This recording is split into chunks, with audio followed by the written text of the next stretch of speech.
We have another doctor in the house, one who is here, no empty chair, Dr. Daniel Pipes. Welcome to the program. Thank you, Peter. We are often accused on Contrarians of being a bit too light-hearted, so I'm sure that you joining us is going to be able to elevate the program. I know that Julian and Tim are happy about it. Now, I'd like to get your views on the domestic debate here in Australia. I particularly want to know what you think about what's happening in Syria, but can I start, in a sense, by getting your reaction to the way that it's being used in the campaign here? Kevin Rudd, he didn't use words to say he was suspending his campaign to take briefings, but it was to that effect. We've now got a debate going on, we just heard it in news headlines, that Kevin Rudd is saying that Tony Abbott doesn't have foreign policy experience. Tony Abbott is accusing Kevin Rudd of beating up the situation in a domestic context, presumably accusing him of doing so for political reasons. What's your take on the nature of that debate about such an important issue? To me, it sounds like politics as usual. In particular, when Kevin Rudd went off to do a kitchen program on the sly when he said he was going to be actually focusing on Syria. This is what democratic politics looks like. It's not always the most sublime discussion. It tends to be personal and nasty. What was your reaction when you found that out, that he had said that he was going to be darting down to Canberra to get briefings? He argues, no one disagrees with this, that those briefings wouldn't have been ready until that evening anyway, so he had a pre-planned engagement to spend a few hours on a cooking show, but nonetheless it doesn't look great, does it? No, it doesn't look great. Can you cook at the same time as thinking about these weighty issues ahead of an important briefing? I'm sure you can. Daniel, can I ask this? Because, of course, the only reason, because it's not like Syria's our next door neighbour, it's not like it's an issue with Indonesia. The only reason this is getting gravity and weight in Australian politics is because we're going to take over the rotating chair of the Security Council, was it Sunday? Yep. How much, as a member country and as on the Security Council and being the rotating chair, is Kevin Rudd or Tony Abbott going to have a serious influence on what actually happens in this situation? Very little. But let me disagree with you a bit and say that the most direct impact of what's happening in Syria is going to be in Sydney and in the Lebanese population and other Muslim populations of Sydney. There could be, good point. There could be instant blowback. There could be dissent and disagreement between the various communities of Muslims and Middle Easterners. There can be alumni of the Syrian civil war who come back, hardened ideologically and militarily. So I think, despite the enormous distance, there can be a direct impact. But you think in terms of Rudd or Abbott being the president of the Security Council, really that's just a facilitation role rather than something that we should suddenly feel that we're the decision, it's basically up to Kevin Rudd, Tony Abbott and Barack Obama and David Cameron about whether we're going to have some sort of conflict? The president of the Security Council has a certain power in deciding what issues to take up. But when Russia and China on one side, US, French and British governments on the other side, there's not a whole lot that the presidency can do. Daniel, what did you make of the vote in Britain overnight that David Cameron lost in relation to intervention in Syria, and how does that affect the prospects of any future international intervention? It's striking that in all three cases, American, British and French, the leaders said, we're going to do something. And in all three cases, the parliaments and opinion surveys showed that there's great reluctance. In the US, nearly 200 members of Congress have said to Obama, hey, wait a minute, you have to have authorization from us. In Parliament, British Parliament, as you suggested, they voted it down. And in France, there's a great deal of concern. So this looks to be highly unpopular. My sense is that most Westerners are saying, this is not our fight. We are not part of this, and we don't like either side. So why should we be intervening? But this raises an interesting question, because of course we've had with this red line that Obama set out, which says, you know, if you use chemical weapons, then we're going to do something. So that line has been crossed. It has an impact in terms of his credibility as a world leader and whether he'll take action. His action will match words. But he's also set red lines for other countries as well. Isn't this part of the reason why he feels a great need to do so? Because obviously the red line is a different point, but Iran has been set red lines as well around development of nuclear programs. Excellent point. His credibility is on the line. He said that this is unacceptable and he won't stand for it. So what's he going to do? But in a sense, he's trapped himself by making this statement that it's unacceptable, and now he has to follow through. And of course, the Iranians are watching closely if nothing happens, then they feel all the more secure that they can go ahead and build nuclear weapons. All this talk about Australia taking up its chair at the Security Council leads me to check in on another chair. Let's just see how Andrew Lee's going. We don't have it. He's gone. He's gone. All right, we've lost Andrew Lee entirely. He'll be on the show next week, though. I understand apparently there was a diary mix-up in the wake of the costings mix-up yesterday. That's all right. Let's stick with international affairs. Can I ask you, Dr. Pipes, if you had to walk through a door and you have to choose, do you think that there will be military action by the West in Syria with where we're at now? Well, it's striking to note that we all expected it yesterday and nothing happened, and it sort of petered out with this domestic opposition. But I do think, in particular in the U.S. case, the pressure is on to do something. So something will happen. It might not be immediate, it might not be much, but yes, something. But you would now be surprised if the ongoing civil conflict in Syria didn't have Western intervention of some sort, at the very least sort of an air-based intervention. And I'd be also surprised if it made much difference. I think it's going to be calculated to be a show, a symbol, a punishment, but in fact make no basic difference in the war. Well, so I need a couple of key factories or something. Bang, bang, bang, done. If and when Assad survives this, he can say, look, I've survived an attack from the United States and its allies. So what would your advice be? To not intervene? I would have never made those statements in advance, but if I had, I would now feel compelled to do something, and I would do something along the lines of what I just said. But you would have initially not made the statements to not put your country in a position where you're forced to act in a way that's probably not going to be able to resolve the outcome. For me, the key issue is Iran and the building of nuclear weaponry.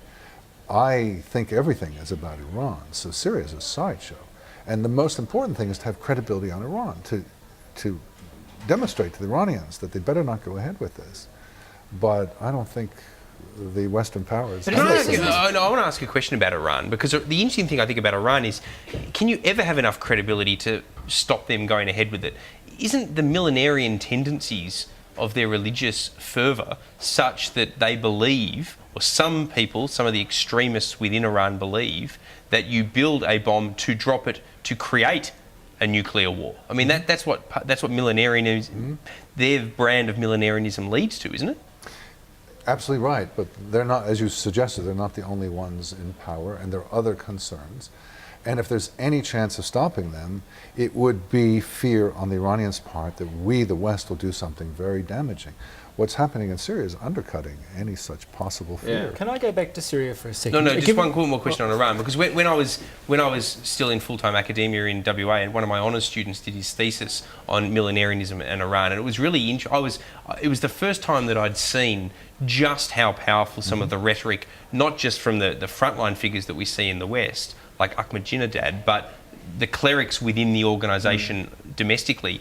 Their rhetoric was incredibly pointed about the desires of actually creating not just the ability to build a weapon, but to build the weapon to drop it, to create a war. Right. Yeah. There's something different about Iran from, say, Stalin having nuclear weapons, or Mao, or Kim Jong-il, because they were all in this world. And the Iranian leadership is partially not in this world, and therefore much more fearsome, and therefore all the more reason why we can't allow them to have nuclear weapons. And I believe we have to stop them. And if sanctions are going to work, not going to work, then we have to use force. All right, we're going to give Julian the ad break to formulate his question. We're going to be back in a moment. We're speaking to Dr. Daniel Pipes back here in Contrarians shortly. Welcome back. You are watching Contrarians, where I'm joined by Dr. Daniel Pipe as well as Messieurs Julian Leeser and Tim Wilson. Dr. Pipe, can I ask you about Egypt? I mean, this is the country that for years we've had a scenario where we've been told that, stability in Egypt is vital. That was buttressing up against, I guess, calls for democracy. Mubarak was a dictator, but in a sense he was, at least to Western powers that had a relationship with him, he was seen to be a passive dictator. I doubt Egyptians would say that. But with his removal, we've now had an incredible scenes there. The Muslim Brotherhood have obviously been turfed out. What is going to happen in Egypt? It's such a vital country to stability in the Middle East. I think the key is the new strongman, a general by the name of Abdel Fattah al-Sisi. We don't really know who he is. He's been in power, in effect, for 2 months. And there are contradictory elements there. He could be an Islamist himself. He could open up the country. We just don't know. What's his likely reaction to the concept of democracy, though? He talks about Islam as something more important than democracy. But what's he going to do once he's the key figure? We don't know. So keep an eye on him. But by and large, I'm very pessimistic for Egypt. It has yet another military dictator in a line that goes back to 1952. Sorry, can I ask, define pessimism. You're pessimistic that it's going to descend into all-out civil war, or you're pessimistic for the prospects on the other side of that? I'm particularly pessimistic about the economy. Okay. The once breadbasket of the Nile can't feed the population. They don't have the money to buy food from abroad. They're dependent on loans from or gifts from the outside.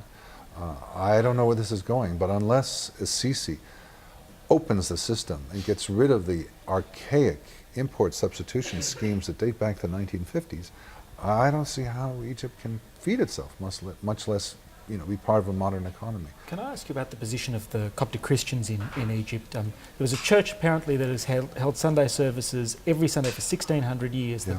The last Sunday, for the first Sunday ever, was not able to conduct services. What is the long-term position of Coptic Christians in Egypt? Another reason why I'm very pessimistic, I think there is a powerful exclusionist ideology among the Islamists of Egypt. They want Christians out. It's not genocidal, they don't want to kill them, but they want them out of the country. They want Egypt to be a completely Muslim country. And you're watching Egyptians leave, in part for the reason that the churches are being burnt down, in part because of persecution. It's horrible to watch. But that cascades then, of course, not just into population flight, but capital flight as well, where anyone can get money out who's got anything worth preserving and protecting takes that out as well, which reinforces your earlier point. Exactly. What lessons from Egypt should we draw in the Syrian context? Is having Mubarak there provided some stability in the region? As awful as the images of the gassing that went on last week with the Assad regime is Assad's, to the extent he can provide any stability in Syria, is it in the long-term interest of the West to keep Assad there? Yes, not because of stability, but because I think we're better off with a stalemate between the rebels and the government than one side triumphant and defeating the other. If the rebels come in, we have the prospect of Sunni Islamism, extremist Sunni Islamism, violent, taking over with many nasty repercussions. If Assad triumphs, we have the Iranians winning. So we don't want either side to triumph. And I think they're better off, we are better off with them in stalemate and eventually the conflict petering out. But I don't think we want either side to win. So no, we don't want to get rid of Assad. Just a couple of tweets and emails that are coming in from some of our guests. Bronwyn says, I wish Contrarians would put the guest names in the ticker. Can you please suggest it? There you go. I think she probably meant I should suggest it off air. But anyway, there you go. In the control room. And the other one is, and this is well worth reading, Julian. Excellent questions from PVO to Daniel Pipes. Brought up some scary stuff I was unaware of. Well worth stymieing Julian Leeser on that one. Tim, you had a question. I had a question for you, Daniel, which is bringing it back to the Australian political context. You're an outside observer of Australian foreign policy. Do you see, because foreign policy, apart from Syria and Kevin's postulating around that, foreign policy hasn't appeared on the Australian public mindset in this entire election campaign. Do you see a big difference between the parties' positions on key issues? Well, certainly the one that I'm most aware of is policy vis-a-vis Israel, where Foreign Minister Carr has said that all Israeli habitation in the West Bank is illegal. I'm sure that an Abbott which is completely out of kilter normally with the Labor Party position. Exactly. No, the Labor Party has been quite good on these issues, but only with Kevin Rudd coming back have we seen this move to the extreme. And I think that an Abbott government would pull it back towards the centre.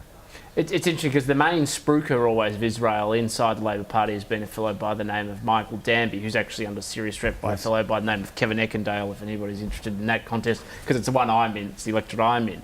And there's sort of this view that despite always getting a lot of support from the Jewish community now, he just can't deliver in support for Labor support for Israel in the way in the past. Do you think this is now a permanent shift for Labor?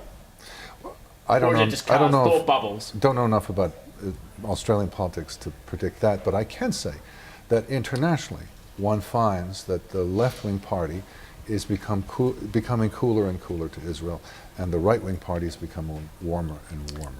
All right, we are right out of time. Gentlemen, Dr. Daniel Pipes, appreciate you joining us on the program.